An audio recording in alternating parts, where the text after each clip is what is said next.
Nice. Hey, we're back. We got sound. Sorry about that. Nate. It's amazing what happens when you hit the mute button. Yeah, it is amazing. I know, right? We're getting this thing going. We're not quite as fancy and technical. Guys, make sure, let me know the sound is back. We should be good to go. There's a little delay. Yes. Heather is back. What's up, Jordan? How you doing? I feel like this is a little weird, right? Should we kind of move this over the side? It's just kind of creeping our style. Yeah, it is. There we go. We have a computer here right behind us. There's a lot of technology going on at There's a lot. TRE HQ. We're not just running. We do a bunch of all stuff. There we go. I'm filming you as we're filming. This is very meta. It's on. All right, I can hear. We are back. The sound is great. Yeah. You sound terrific. Do we sound good? I think so. There you go. There we go. Good. Cool. So, guys, we're just hanging out for a little bit. We're going to start things officially in the next 5 minutes or so. We are just making sure everything is all good and all set up. I am going to try to set things up on Facebook so that we're going on Facebook as well. I'm going to share on Facebook as well. So this is happening. You are streaming on my Facebook. Let's just do it all. The meta right there. Guys, where are you coming in from? We got Gary from Ireland. How you doing? What's up, Leo? Free shoes sounds better, Tony. It does, right? And I don't know what we're going to do, but this is an example of the strikes. They are a beautiful, sexy beast. The best shoe on the market, They guys. really if are. you really care about movement and about getting better, this is it. Of course, we'll talk about what all that stuff means. That means sexiness. It means everything that is exciting in life. It means what you want it to mean. Yeah. There we go.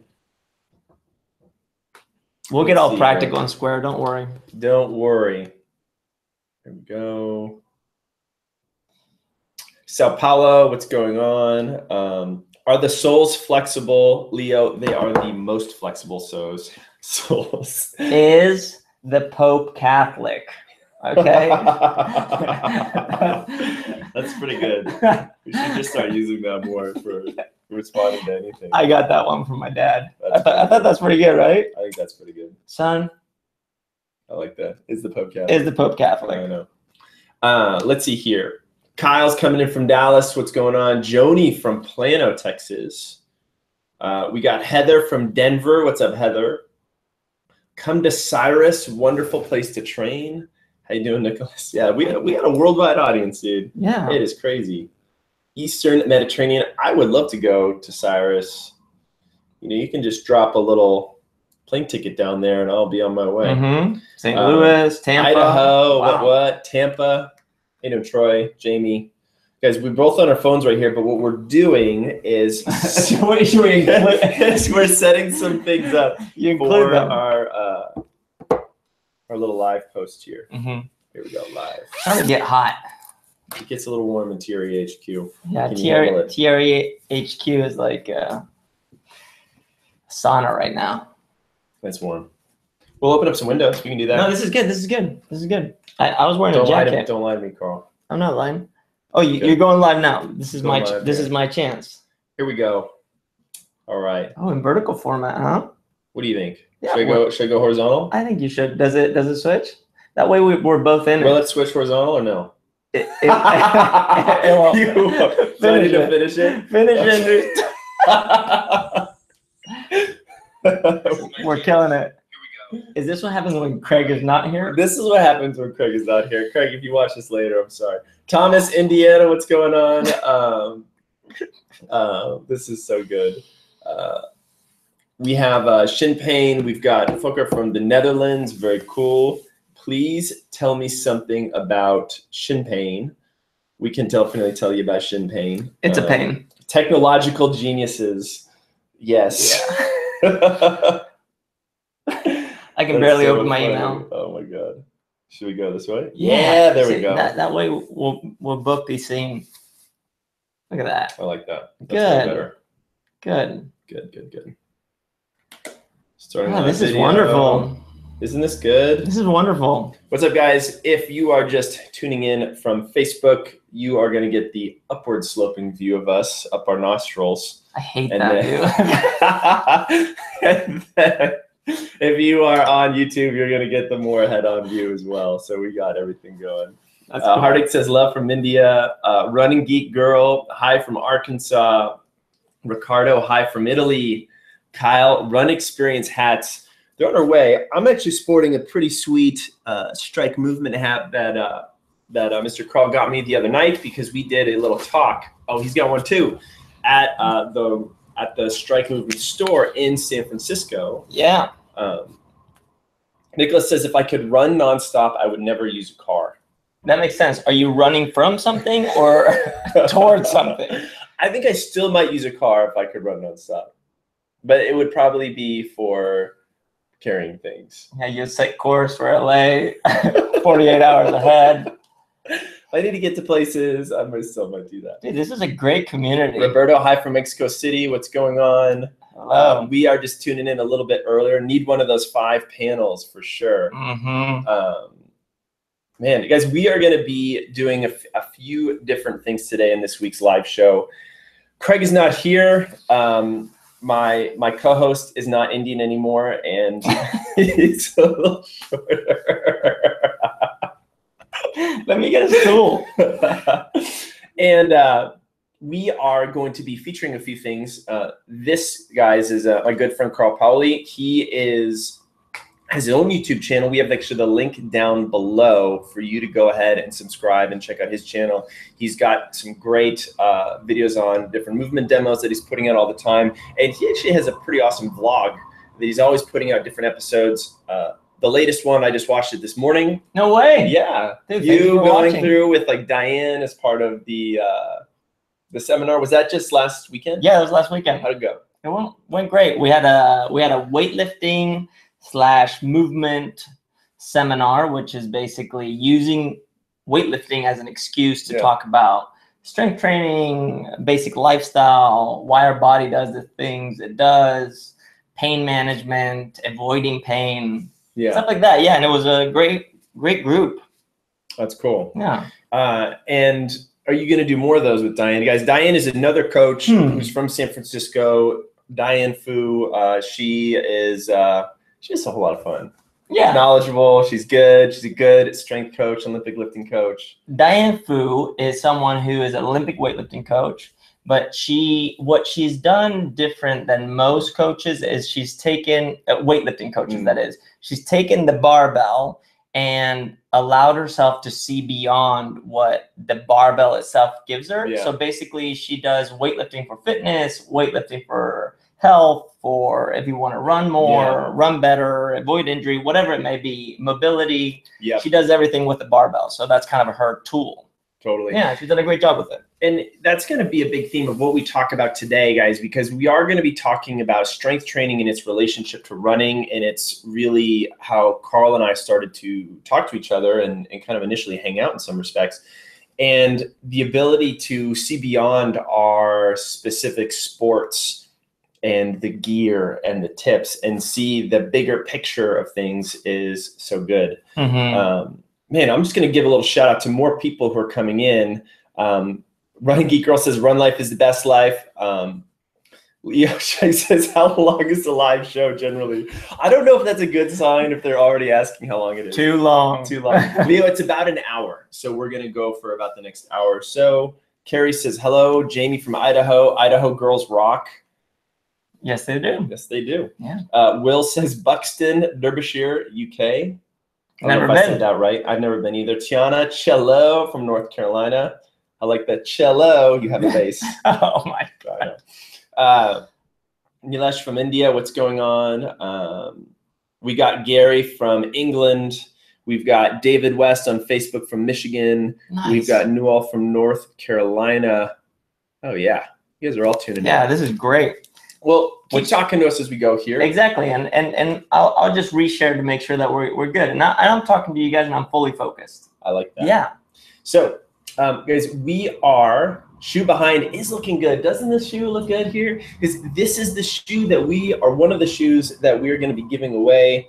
Not the actual this shoe. Look at that beautiful kind of like mint green inside, nice gray. Yes. I like this shoe. It looks good. Which we're going to prompt this here for a beautiful thing. You guys notice our new addition for this week. I was going to surprise Craig with it, but he couldn't be here. We have this very cool wooden sign we made, or we think it's very cool. So hopefully you guys like that. We're always endeavoring to make this place a little bit nicer for your behalf. Grant says, nope. And, Leo says, how do you space out running days and strength training days? I think that's a good way to start. Awesome. Yeah. Do you want to kickstart that, and then I'll loop in? I would love that. Now, I'll sort of give my answer in response to things. Carl is tackled a few half marathons in the past himself. Oh, yes, I have. So he's got a thing. And actually, I just saw that you just went out running the other day. Yeah. In Texas. Yeah. I'm paying attention. Dude. So anyway, so Carl is someone who doesn't always call himself a pure runner all the time, right, from everyone else. But at the same time, he is someone who runs and features running in his training. And so it's kind of cool to feature that in there. Yeah. Jamie says, love the sign, goes great with the plans. Thank you. Oh, yeah. So anyway, the way we could set up, Leo, is one, it depends on how much we're running and the type of runner we're trying to be. If you are someone who's on the newer side of running, we can only handle so much bounding and abuse early on. So it might only be 2 to 3 days of running. And then on the other days, that's where you could get that, cross training in. And in a lot of respects, that could be a strength training base. So in that respect, you could be doing 3 to even 4 days of strength training, and then you could have the running on the other side. As you go further down the spectrum of becoming a more advanced runner, you're handling more mileage, you're putting more of your mental and physical energy in that. The strength is going to play more of a supportive role, and maybe you're only doing 2 sessions a week. And I think if you're someone on here who's running, 40 to 50 miles a week, you're putting a decent amount in there. Getting hit up right now. Didn't mess up the Facebook Live, so we'll take that. Good.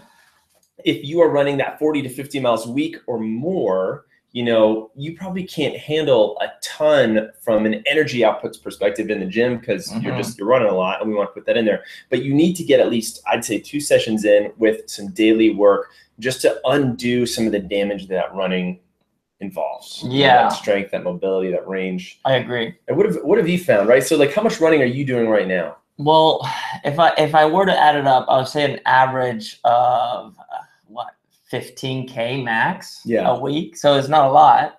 And I have these different loops I do. So notice how he's using 15K, guys. He's very European. Dude, I grew up in Spain. I'm Swedish, and I live in the US, and I believe in the international metric system. Oh man. You know what I got in most trouble for? What? Was we filmed a video on how to run a sub 20-minute 5K. And I tried to go back and forth from kilometers to miles. Oh, and no. I just got read the riot act by you guys. Is that like when I do that? Okay, 1, you're gonna do this. B, X. X. Yes. Anyways, so I have a couple loops that I run around my house, and I live smack in the middle of the city. Yep. So I have road runs, and I have a 3K, 5K, 10K that I run.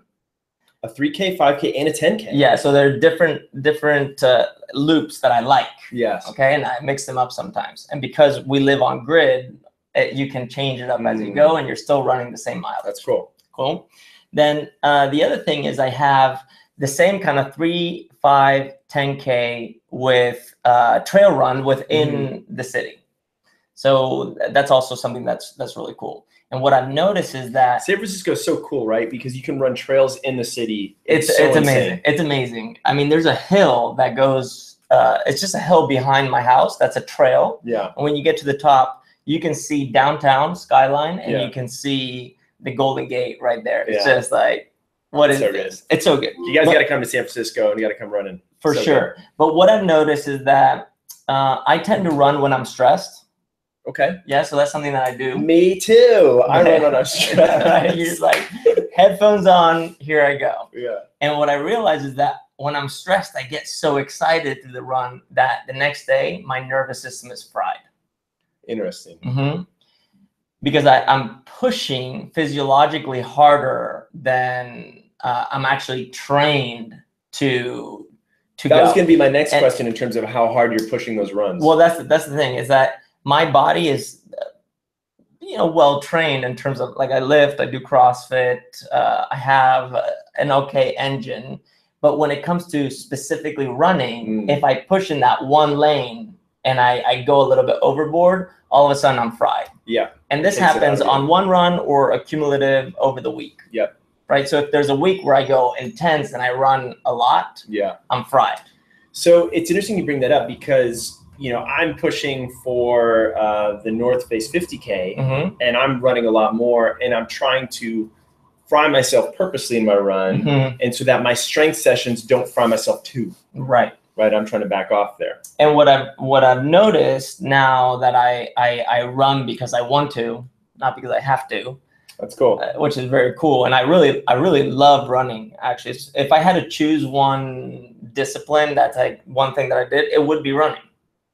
Which is yes, it's very nice, right? Interesting. I didn't even have to pay him to say that, guys. I know. That's so good. Slip me the 20. Exactly. Just put that in the back pocket. Yeah. But what I've noticed is now that when I run a little bit more consistently, if I do something where I go heavy the next day, where I lift some weight in a way where I do a few repetitions at a higher weight, everything kind of resets. Yep. And I just feel like my nervous system goes back. I sleep one night and then boom, I'm back to where I was before my intense run. That is also another interesting thing you say. So in terms of the lifting, what's up, Elizabeth? How you doing? Noah says, Kenyans run on flat land and run up hills like nothing. That's not me. That's not neither of us. Neither of us are Kenyan. It's everything when I do it. I know. Leo says that's nice. All right, that's up hills. New York City is flat. Yeah, I guess there's a few rollers in Central Park. You could run stairs in buildings. You could do that. You could run with a parachute behind you. But yeah, I heard you there. Sure. Treadmills work for that as well. Hey guys, you get some great questions. We're gonna go into those. But, back to this lifting thing, in a lot of our programs that we have through the training club, we start with body weight movement stuff. And one of the reasons why was just barrier to entry. We want to make sure that you guys can have access to some good strength training, without having to have a gym membership or deal with equipment or anything else, right? So taking a lot of runners who aren't doing anything and getting them into body weight stuff, basic gymnastics, things that we've worked a lot on together on squats and push-ups and single leg squats and burpees and all that great stuff. It's such a great victory there. But we have version 2, which is our new running strength program, and that actually includes weights and barbells, and we show you guys how to lift really well so that it's not only just good form, but it actually feels really good. And when you feel really good, you can actually have the confidence to explore lifting heavier. Yeah. And when you explore lifting heavier, you actually find that it complements running really, really well. It really does. It's kind of crazy, right? Yeah, it really does. And I think what's interesting is that you guys have created, meaning TRE, you guys have created such a great progression now where you have this body weight training, which is essential for anyone who cares about moving better, whether you're a runner or anything else.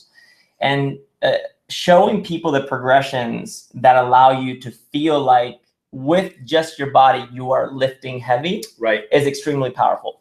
Then once you're there and you kind of understand how your body works, you need the other side, which is now I need some equipment, some external load to be able to actually tap into the physiology required to be able to, like we were just saying, reset your nervous system and then get the adaptation that you want to be able to run more or run whatever way your training program or cycle looks like.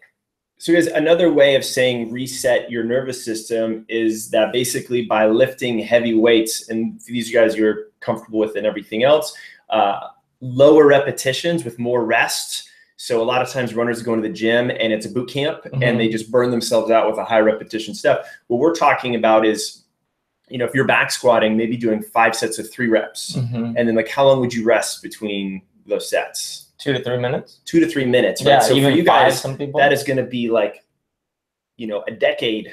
Like you're like, think about how far could I run in that 2 to 3 minutes? But when you give yourself that rest and you have that load, you are actually enabling real recovery in your running. So when you go back, you have this heavy load, but at the same time, you can go back to running, which is kind of cool. And it's no one in the running world talks about this or does it.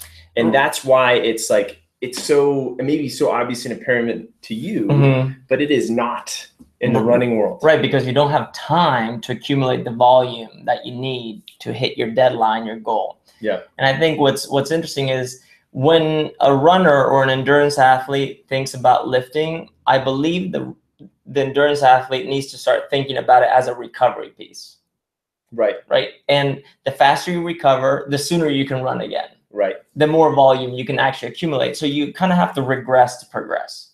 So I think that's, like you said, that mindset of saying, oh, I'm resting for 3 minutes now in between lifts. And most likely the exposure that you're getting to the lift, if you're not experienced, is going to feel like nothing. Right. So all of a sudden you will have done a 30-minute, 40-minute, 1-hour training session and feel like, I didn't do anything. Yeah. But if you pay attention to what your body's telling you, see how you feel the next day when you go out and run. And maybe you'll notice soreness or tightness or something that has changed in your body. And I think that's where you need to continue to explore that. Definitely. So we're getting some really good follow-up questions here. Yeah. So, after a hard run, would you lift heavy and feel better? The next day. The next day. And this is a question we get all the time. Should I lift and run in the same day? What session should go first? And, should it be on an easy day or a hard day? Like, those are the type of questions we get all the time. Yeah, I guess it depends on what you're working on and how you're working on it. Is that the best and worst answer? Yeah, it's the worst. Depends. It really is the worst. But I think a rule of thumb would be, let's say you're doing a long run. Okay, so it's your long day. And the next day, that would be a great day, 24 hours later, to be able to get a heavy exposure to something. The beauty of doing something heavy, let's say you did that in the morning, you reset yourself. By the time the afternoon rolls around, now you can maybe go out and do something that maybe it looks like a shorter run or some interval kind of thing. So if you're someone where the intensity is maybe a little higher, but the duration is shorter. So if you're someone who's able to split up your sessions, sometimes being able to get that strength session in the morning and you rest a couple hours and do it later is sort of nice. We don't always have that luxury, and so sometimes what we can do is still lift and run immediately after. But I would say if you're going to run afterwards, what I like to say is whatever session you do in the day, the first one always takes priority. It always takes our mental and physical energy. You don't know what's going to happen at the end of the day. Your kid's going to get sick. You get called in and have to stay late at work, and you may not be able to make the session.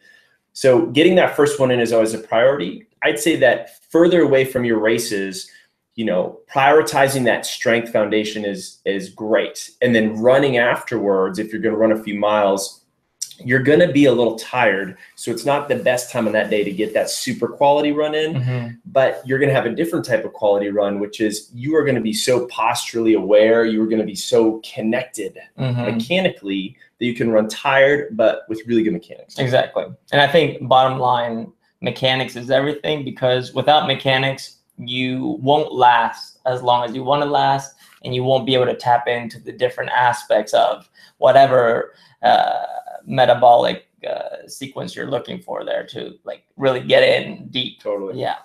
Elizabeth says 2 to 3 minutes is how long my rest is between sets of pull-ups. Boom. Perfect. Nailing it. William says, hey, what would be a great WOD workout of the day? Yeah. That would help a triathlete with the bike to run transition. That heavy leg, tight hip feeling jumping off the bike is the worst part of the race for me. Yeah, yesterday I did a workout at the gym that was rowing and then transitioning into thrusters, which is basically a squat with a barbell and then finishing in an overhead press. And everyone was rowing faster than I was rowing, but it was all about the transition. Right. And there were 7 rounds of this, so we had to transition 7 times. Yeah. And where I caught up was I rode a little slower, but I kept really good mechanics. I never lost any posture, and I was really fast in my transition. And what allowed me to do that was, one, I've practiced these movements many times. So practicing the transition is really powerful.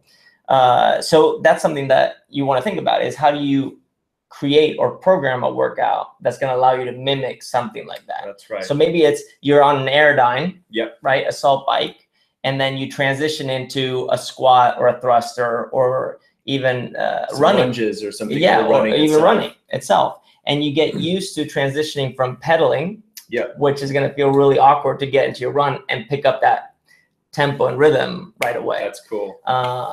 Yeah, so William, there'd be like the general transition, which would be something fun to do in the gym that Carl's talking about, where you could just get used to transitioning from one movement to the next, and you could start to make it more specific to what you're trying to do. And that's where you could get onto a bike or an Aerodyne bike, and then you could run off of it, or you could add some other strength element in there. Or, you know, if you're getting close to your race, I coach some triathletes, you know, doing some, you know, bike run back and forth is a great way to practice, and just getting used to that feeling. The more you get adapted to it, it does get better. Yeah, and I think also keeping in mind, kind of piggybacking off of that, is that the transition is not from the time you get off the bike to the moment you start running. The transition happens pre-getting off the bike and then into the running. See what he did? He just brought the mind into it. There you go. So mind transition. So knowing that, that's important. And getting off of the bike is kind of your preparation, but getting into the run, you know that physically it feels different, right? So a great workout there is, and this is a classic CrossFit workout, is 50 air squats, which is just body weight squats as fast as you can, run 400 meters around the track. And then you do that 4 times, I believe. How many squats? 50 squats, air squats, and then run around the track. The transition from going very fast squats to running feels like that kind of transition. And the sooner you can mechanically position yourself to run the way you should run, the sooner your legs adapt, and all of a sudden you're running at the rhythm and pace that you want. You know, that's another good point. You know, when we're talking about technique in a specific sport, you know, one of the things that I've learned from you and working with you is that, you know, looking beyond the specifics of any sport technique, there are some general universal truths to how we should move in general. And that the more you adhere to that, say, for example, in your squatting is really good, you're standing up tall, your hips are forward up tall, that transitions nicely to that very tall running with that hips forward running. But if your squat looks kind of ugly because you get tired and you get a little hunchy and you're not breathing super well, well, then you're just going to carry this ugliness into your run. Exactly. And that maybe on a first training session won't feel very crappy, but that's compound. And after a few months, all of a sudden you're like, oh, why is my back hurting? Why are my knees hurting? So it's good to pull back on intensity, however you define that in your training, and focus on mechanics and realize how the mechanics of the training, which is something that you guys really put emphasis on, allows you to find intensity. Right. That's really interesting. And when you guys are playing with things, you said something earlier that sometimes to progress, you first have to regress. You have to let yourself drop down a little bit. And I know that for a lot of you guys, I see you in the gym and I see you running, you, when you go really hard, you just kind of bury your head in and, you know, I'm trying to think of other analogies. Well, bite the bullet, do all this stuff. In terms of running, I think it's like a cadence kind of thing. Cadence is huge. Right. So when you up the cadence, right, for someone who is not a good runner like myself, I slow down. Right.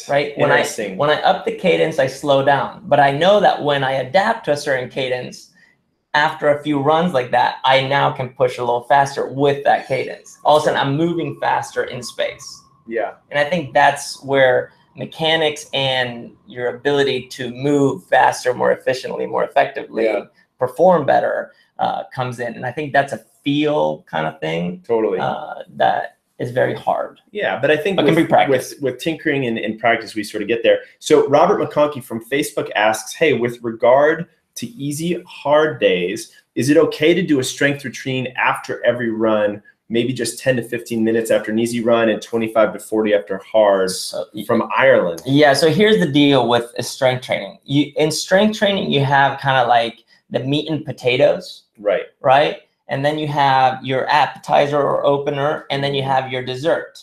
Okay. Right. So the opener is kind What of about like beverages and like cocktails? that's your goo. That's all that sugar you put in yourself.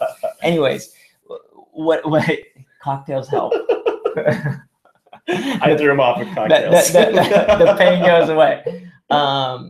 Basically, what I'm trying to say is that when you think about your strength training, you need to think about what to prioritize. Is it a big movement? Is it a big exposure? Is it like, today I'm going to squat because I need to work on my leg strength, hip strength, trunk strength. Right. And then the other piece is the accessory work. Accessory work. Yeah, work on the small things like your shoulders, your elbows, your wrists, your hips, your knees, your ankles. All of those accessory pieces you can do actually at any time. But when you come off of a run and you're kind of tired, the accessory work is a great way of integrating your strength and conditioning into your program without taking away from your run and still maintaining that strength program. It's a really good strategy, guys. And we have a lot of great videos on our channels on, you know, foot and ankle strengthening exercises, to single leg balance, to jumping, to other movements that are not, as Carl said, the main foundational squat, deadlift type of movements you do, but they're great for building just the foundation around your hips, making sure that your feet are as strong as they need to be. And, you know, I'm doing that a lot personally right now. I add 10 to 15 minutes in after my runs, and just mentally, it just keeps me connected with my body. At the end of a long run, I've fallen apart a little bit, and that just helps me finish on a nice strong note. So I feel really good.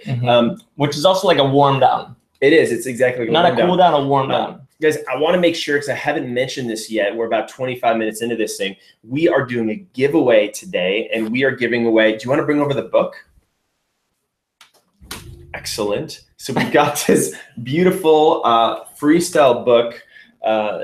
It's an incredible book on just movement and strength training and understanding how the human body works. And guys, what I love about this is that it works so well for running, but it actually isn't run specific. And we have a lot of great run specific coaches out there and a lot of great articles. But in terms of broadening your athletic horizons, if you were going to read a non-running book, this would be the first one I would pick up.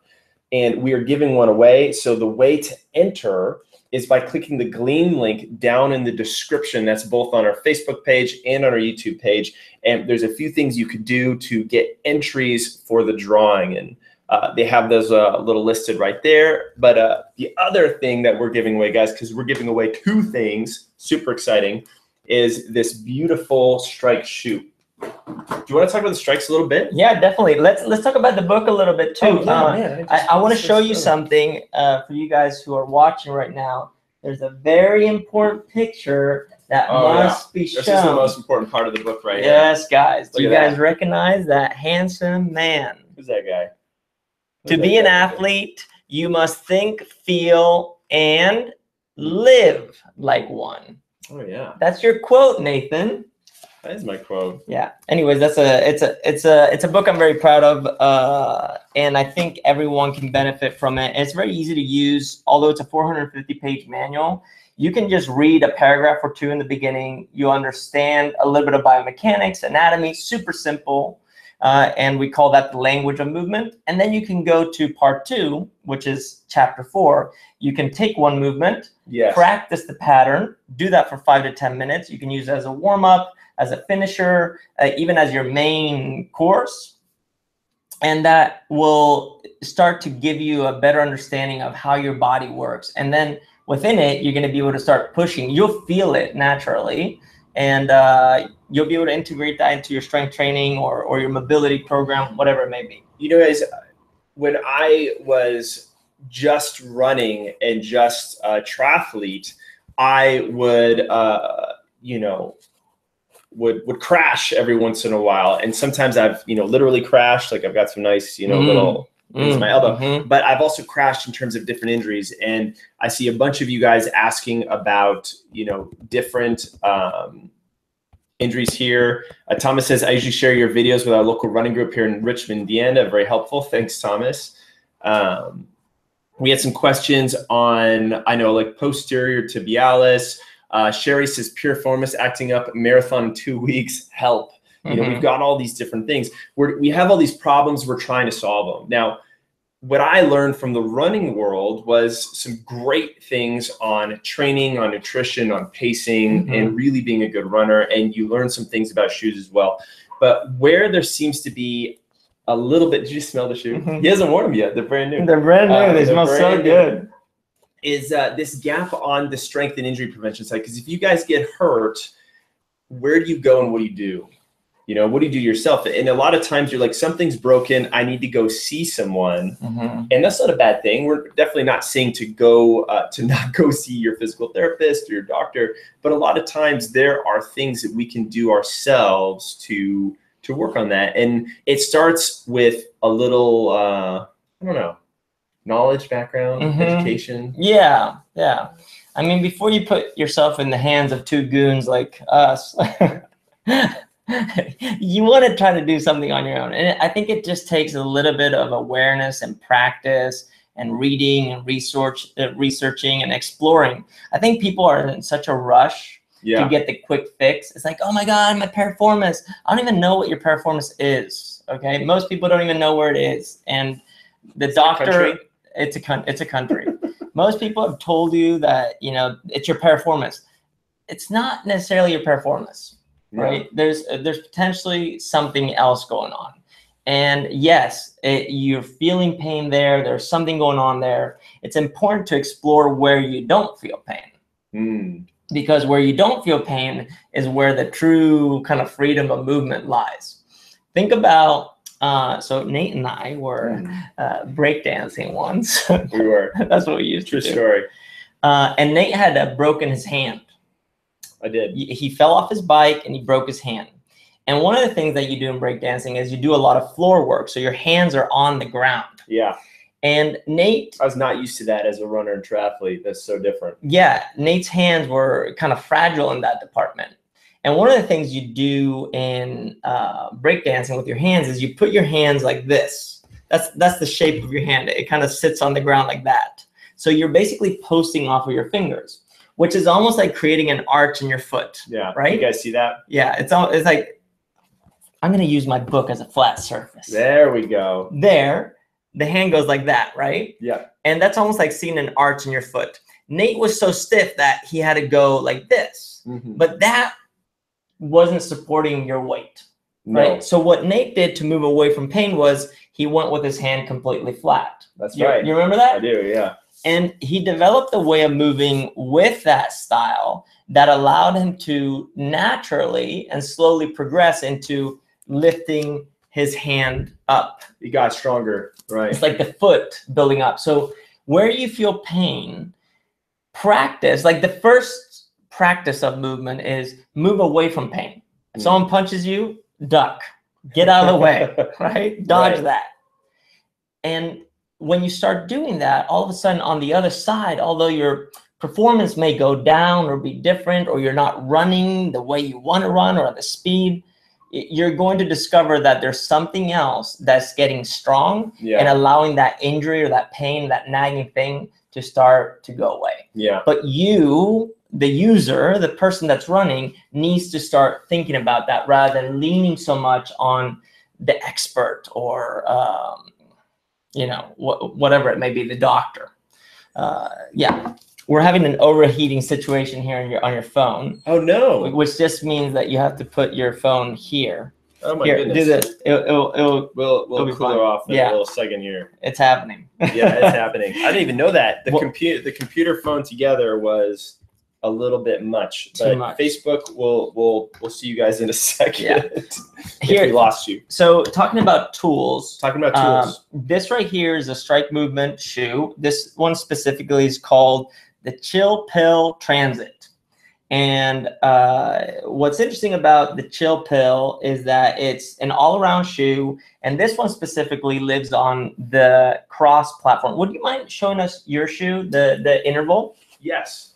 So this one lives on the Cross platform, which is a pretty robust outsole, as you can see, and it wraps around all the way. So if you are someone who trains in the gym, this is stable enough that allows you to lift. It's really mobile, so you can actually still run. And it's robust enough that if you climb rope or you do anything that looks like OCR, which is something that is very exciting. Obstacle course racing, that's like the Spartan races and Tough Mudders. This shoe is a shoe that you would benefit from. And guys, remember, we are giving this thing away, so make sure you enter and you hit the Gleam link in the description, and it's gonna give you multiple ways to get multiple entries into a raffle that we are gonna do in about 25 minutes. So pretty exciting. So you could get this shoe, or that shoe down below, or this one. You could choose. Yeah, you can choose. You can choose. You're gonna be able to choose whatever shoe you want. Very, very cool. Dude, we're hooking it up. Can you bend the shoe for us? Yes. Which one? Which one? So pretty flexible shoe. Look at that. And as this is my personal pair. I actually beat up my shoes so much in the last couple months that Carl just got me a fresh pair of intervals. And I really like the shoe. I found that, well, number one, we get sent a very decent amount of shoes, and it's like my staircase is just filled with them. But I find myself just gravitating towards this in the morning at 4:30 when I go out the door, because it just is a shoe that is most comfortable and fits well for the day. My wife and I are going to go to Japan when we travel. This is probably the shoe I'm going to wear, because I can do a little bit of everything in this. That's our say, pack one pair. Pack one pair. And I like going to the gym. So in the day and age of maximal shoes, when you guys are out running in different things for the super long runs, I wear some of those too when I'm out there. They're helpful. I want to be in a shoe that's the opposite of that in a lot of respects. That gets me a little lower and connect to the ground. That's why it's so great about this. And this one comes in at 7 ounces, guys, so really light shoe. And the outsole, as you can see, is different. This one is segmented, as you can see, but still has the same amount of mobility and flexibility. The only difference is it's not as robust. So if you were to climb a rope with this, it could potentially burn up. But other than that, you can run in it, you can jump in it, you use it daily. That's so cool. Something come in? Just chiming in here. So Anne-Marie says, hey, I've just started the Couch to 5K, and I've signed up to the Wigan Run Festival half marathon in March 2018. Can't wait. Just finished my first weekend. I'm astounded how well I'm doing. That's awesome. Anne-Marie, that is so great. So pumped for you. The one thing I would say, with those Couch to 5K programs, especially new, that's the best opportunity to pick up all the great habits so that you don't spend time learning the bad ones and having to unlearn them to go forward. So it's such a great place to be when you go there. Noah says, hey, I have Noah, I wanted to give Noah a little shout out. He is in high school, and goal is to head to States next year since I'm still a sophomore. Amazing. Awesome. And Noah, he says, I have 2 years, but I need to run under 16 minutes, and I'm currently running a 17:38. That is not bad. I mean, you develop like crazy in high school, man, from 1 year and 6 months to the next. So good. No, we actually have a coach that puts videos out on our channels on Tuesdays. His name is Adam Lane, and he works with some really fantastic track athletes, both in high school and college. I would definitely check out some of his videos on Tuesday. That would just give you a nice supplement to hopefully what your team and your coaches is giving you. Super cool. Super, super cool. I'm so inspired by it. Is that cool? Yeah, that's awesome. You guys are doing some amazing things. Patrice says, I have some pain on the top of both feet. Is this normal soreness or bad? Just finished in week 6 of Couch to 5K. Never run before. Okay. So maybe we could talk about the difference between soreness and pain. Yeah. It's a little tough one. If you have pain on the top of your foot, something's messed up. And I'm not a physical therapist nor a doctor or anything like that. So that is important. Neither is, guys. We are not doctors. We cannot diagnose you, especially on the internet. Exactly. So if you have something funky, by all means, go see someone. Yeah. But if you want to listen to just 2 dudes, the foot is a very complicated thing, and it has many joints. Usually when you feel pain in the middle of the foot, especially on the top, that mid joint is starting to get a little cranky. And what we see is that when we see the arches drop a lot, basically what's happening is you're running into that joint, and you're basically either bruising or hitting or creating a lot of stiffness mid-foot. And one of the things that maybe stems from is a lack of posterior chain, which is basically saying your butt is maybe not strong enough. When you're running, maybe you're a little bit soft and you're not upright enough. And that's leading to your knees caving in a little bit too much, your ankles rolling, and then your foot dropping, and then you losing that arch, and then getting that midfoot to start hitting. So you kind of have to start working backwards a little bit. You can do small things like, okay, roll on a little ball to release the foot. You can roll on your calves and make sure that that's open. You can start stretching, but it's probably coming from somewhere else. And that could potentially be your hips. So anything like the couch stretch, which is something that he's infamous for it. That's what I heard. That's what I heard. I vetted it. Yeah. Yes, you did. That would be a great way to start. And then kind of also paying attention to when in the day do you feel the most amount of pain? Right. Is it when you wake up? Is it before you warm up and start running? Is it after you run? Right. That's important too. Yeah, that gives you some valuable information. So Patrice says she just had a baby 5 months ago. Well, that's another thing. Right. Yeah. So coming back and transitioning into a massively weight-bearing, shock-absorbing, impactful sport, when you've done something where your body has literally told itself to relax in a major way, especially through at the end, at the end, and it's hard to recreate that stability, at least initially.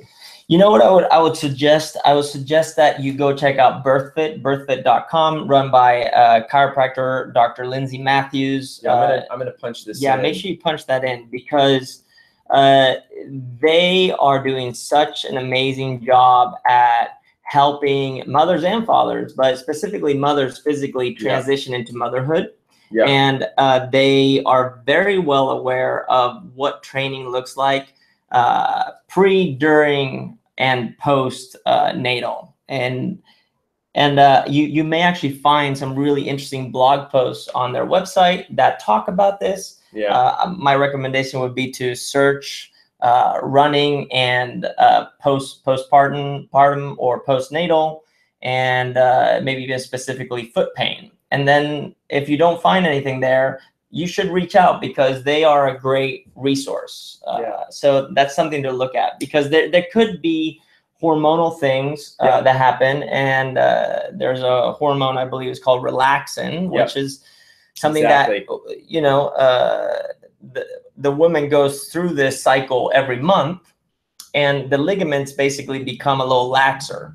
So depending on what you have been doing in terms of training during your pregnancy and now after, your body may be catching up with yourself. So that could be something. And it's when you have a very lax ligament, for example, your joint isn't as stable as you would want it to be. And then you're probably collapsing and hitting in a way that could be creating some sort of discomfort.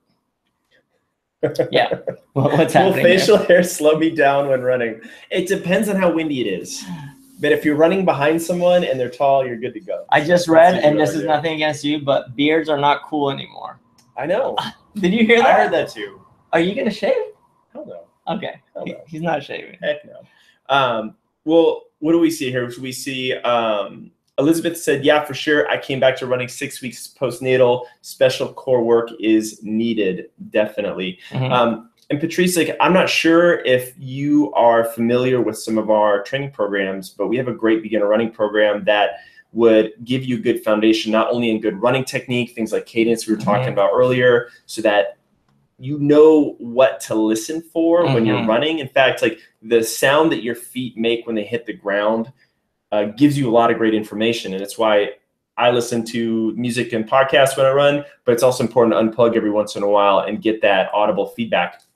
And then the other thing is just the resources on some of the things that Carl mentioned in terms of rolling out your feet, rolling out your calves. How do you do that? Mm-hmm. And how do you know to do it if you've never done it before? Mm-hmm. You know, we've got some great stuff in there. So definitely check it out. And we also have a free 2-week program that you could do that gives you some of that basic introduction on those things, like just how to squat. And Mm-hmm. and Patrice, we may find that's like, you know what, like your ankles are a little stiff and they're collapsing in a little bit. And so just by getting that little regular work in there, that can make a big difference. 100%.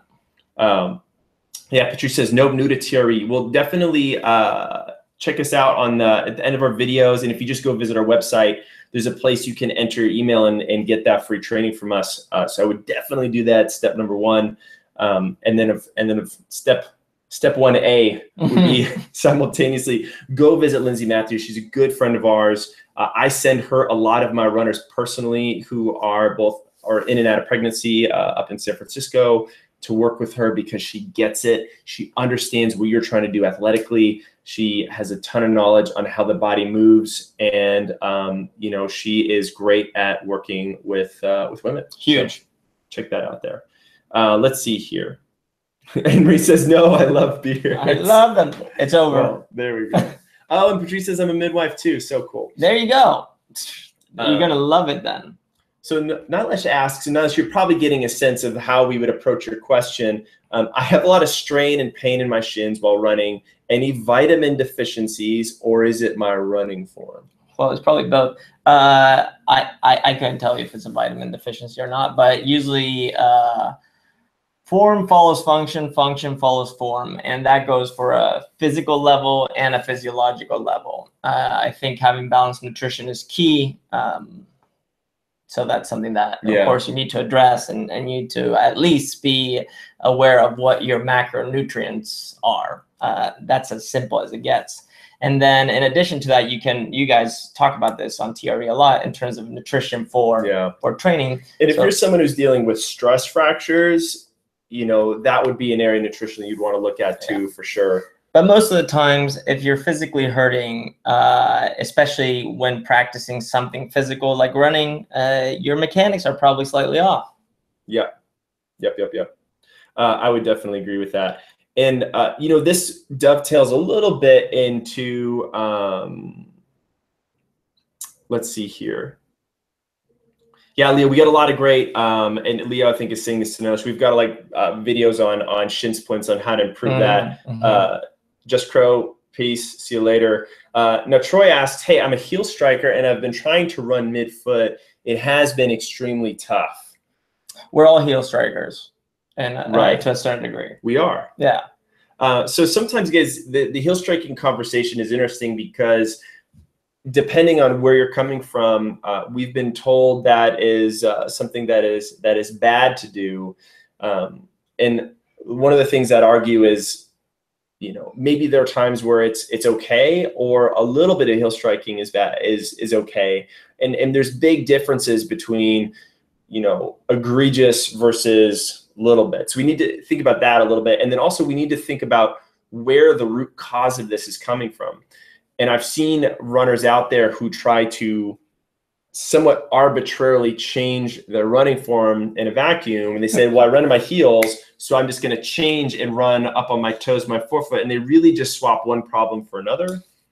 Yeah, and now you're not thinking about running. No. You're thinking about trying to do the thing that makes you run. You need to run. Okay. Right? That's the thing. When you walk, the best walkers in the world heel strike. Okay. Walking is an expression of running. Okay. Yeah. Right. Yeah. Because it's a basic form of locomotion. When you start running, if you are running like you're walking, it just means that your cadence, your turnover is not fast enough. Mm-hmm. So that's why running in place is such a powerful thing. Try run in place and heel strike. See how that goes for you. Yeah. It doesn't really work. It's not going to happen. That's why it's important to have some basic cues like falling from your hips, for example, or pushing through the hips, because that forces the foot to be under your hips when it lands, or increasing your cadence. Totally. Right, which also addresses the heel strike. Does your heel hit first? Maybe yes, but it will be different the way it hits, and it will lead to a more Leo's saying this. He's like, hey, I agree with this. I used to try to focus so much on foot strike, but it's very hard to actually change it consistently. Yeah. You know, it is. And one of the best ways I've heard this described was that, my foot is at the long end of this kinetic whip, this chain that, is basically my hips, my torso. And if I don't, get right up here in certain respects, I am not actually going to improve all those things down there. And, David chimes in, hey, running barefoot is a good way to practice. Awesome. You can. Running barefoot is going to give you some awareness posturally first, then improve things. But if your posture is garbage, if your arm swing isn't that good, if your hip position is that good, and you run barefoot, you're just going to run like garbage barefoot. For sure. Right. And I think that's why having a pair of strike movements is really valuable. No, right. but what I'm talking about here is a more minimalist shoe. Totally. And this actually ties into what Grant is asking. He says, hey, are your shoes considered minimalist? I'd love to hear your thoughts on transitioning to minimalist running. Sure. It depends on what you consider minimalist. Is minimalist meaning that it doesn't have huge lateral reinforcements or a very thick outsole or huge heel drop? Yes, then it is definitely a minimalist shoe. This is, we're trying to put as little as possible in this shoe, but with as much technical reinforcement as we can without compromising the way we naturally move. Yeah. There's a difference. It's like we're not giving you a pair of socks with some sort of rubber. Guys, this is a real shoe. It offers protection and support and comfort. This is not a pair of the Vibram 5 Fingers, which is just a sheet of rubber. And it's the worst shoe of all time. Totally. Yes, I said that. Heard it here first. I love you.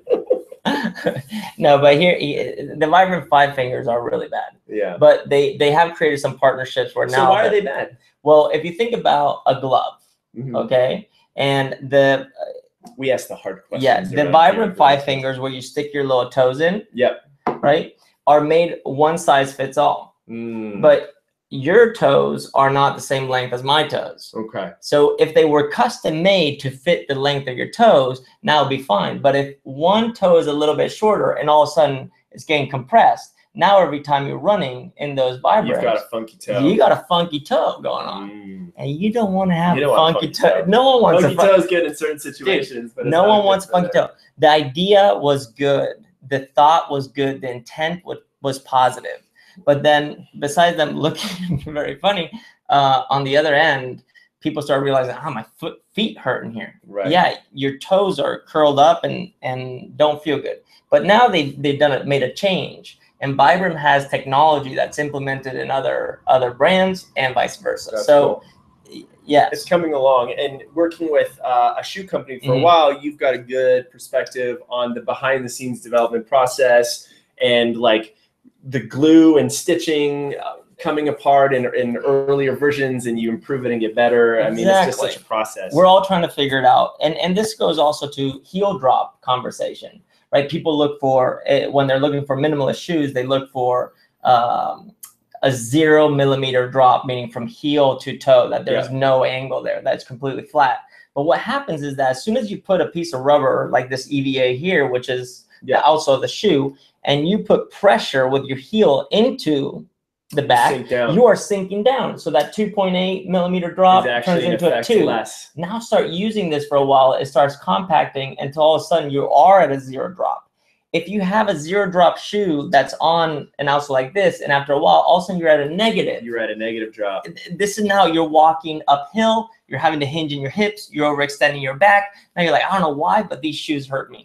That's a really good point. And it's actually a conversation I had with someone else the other day, talking about ultra running shoes, which I personally liked to run in them. I run in a couple pairs, but they did point out that when you're actually when they're measuring the 0 drop of the shoe, it's unweighted, and so when it's weighted, all of a sudden you're more of a negative drop shoe, which is kind of trippy. This business is hard. It is a challenge. Leo says, I've seen videos of people who land on their forefoot but still overstride. Absolutely right. They're prancing on their toes. The turnover, is hard. And so what you're really getting to, which I think is important, is this idea of overstriding versus the foot position. And if I can get my feet more underneath me, however which way they land on the ground in the short term, is probably going to be better than trying to force something else. You've been doing something lately that I've seen in your videos, Nate, and you did yesterday with the Golden Gate Triathlon Club, was those fast foot drills onto a bench. Yeah.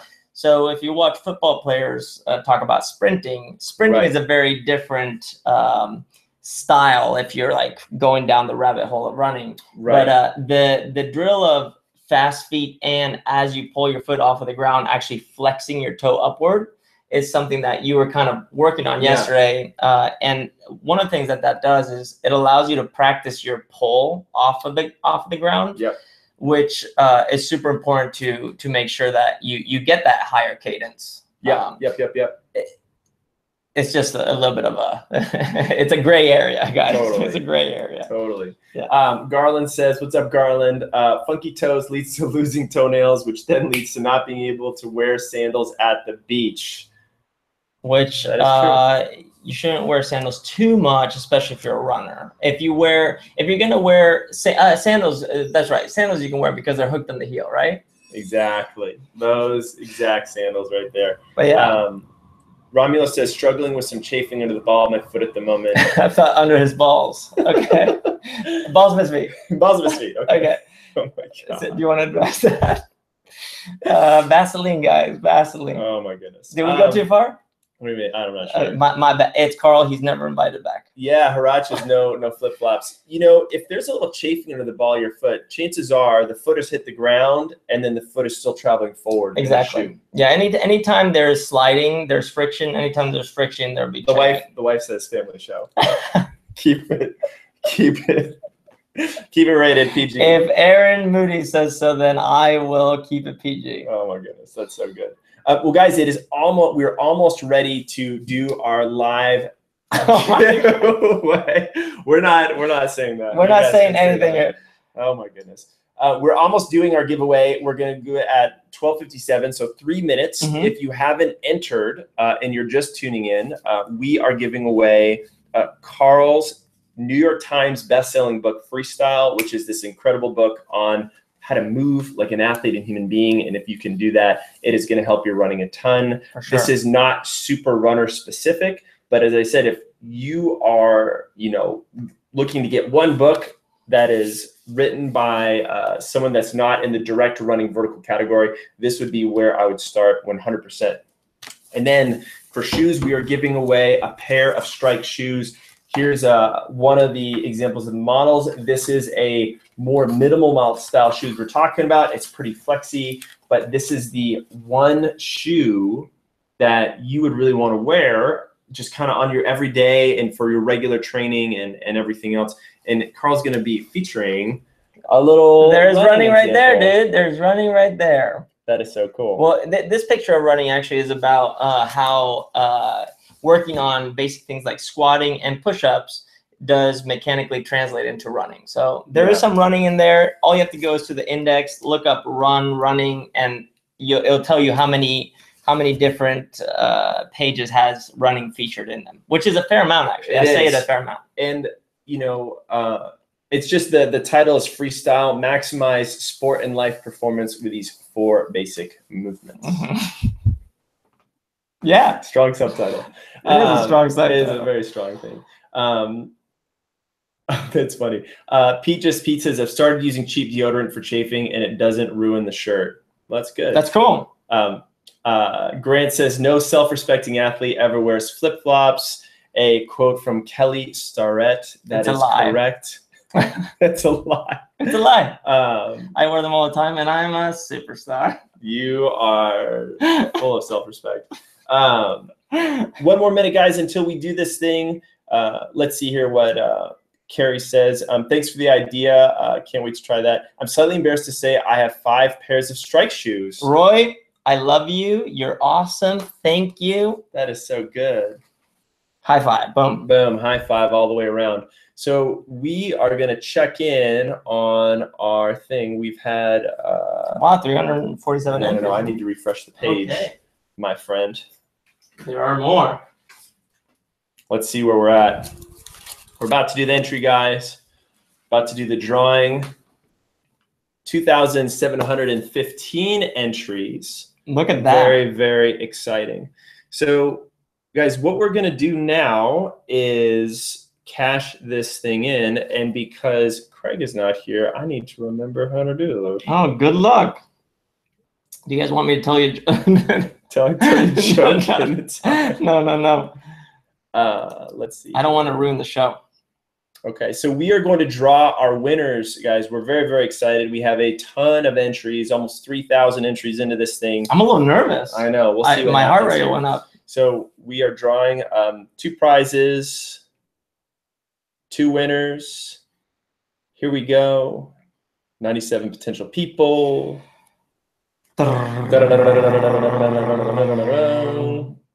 Yeah, all right. So, Garland, congratulations. You are the winner of the freestyle book. Boom. Boom, right there. So, Garland, you are the winner of this guy. We have your email and we'll reach out to you. I'm glad Garland won. Garland tunes in every single week. Totally. This is like episode 15 or something like that. So he's tuned in for a while. That's awesome. You are a winner of this book, dude. It is an awesome book. You are really, really going to love it. It's going to be amazing. And then we have Lisa from Helsinki, Finland. She is the winner of the pair of strike shoes. Bam! Look at that. Which is awesome because we have a place in Helsinki where she could potentially even pick them up. Amazing. So you could even go into the store if you're there and actually get a try on and make sure the fit is good and everything else. And of course, if that doesn't work, we're able to connect online. Yeah, and we'll be sending her a pair of shoes. Amazing. So congrats to you guys winners. So cool. Nice work. Well done, Lisa. Super excited, Carl, to have you on here today. Thanks for having me. Guys, make sure you subscribe to his YouTube channel. He has got great videos coming out each and every single week, and including his vlog, which is starting to come back in the mix a little bit more. Yeah, I've been vlogging. It's keeping me alive. That's why I have this this little He's got his camera. vlog set up and everything else right here. You can also follow Carl on Instagram and Twitter at Carl Paoli. So definitely go ahead and check that out. Anything else we need to know? That's it. Thanks for having me. That was awesome. Carl leads weekly 3-mile runs on Thursday mornings. Yeah, come and join me. I'm on 12th Avenue in San Francisco. I'll see you at the top. There we go. Thanks again, guys, and we will see you next week. Craig will be back. Actually, no, Craig won't be back, but me and Holly will be here. Craig is on vacation. He's on a much-needed vacation, so it'll be nice. Good. We'll see you guys next week. Cheers. High fives. Bye. Boom.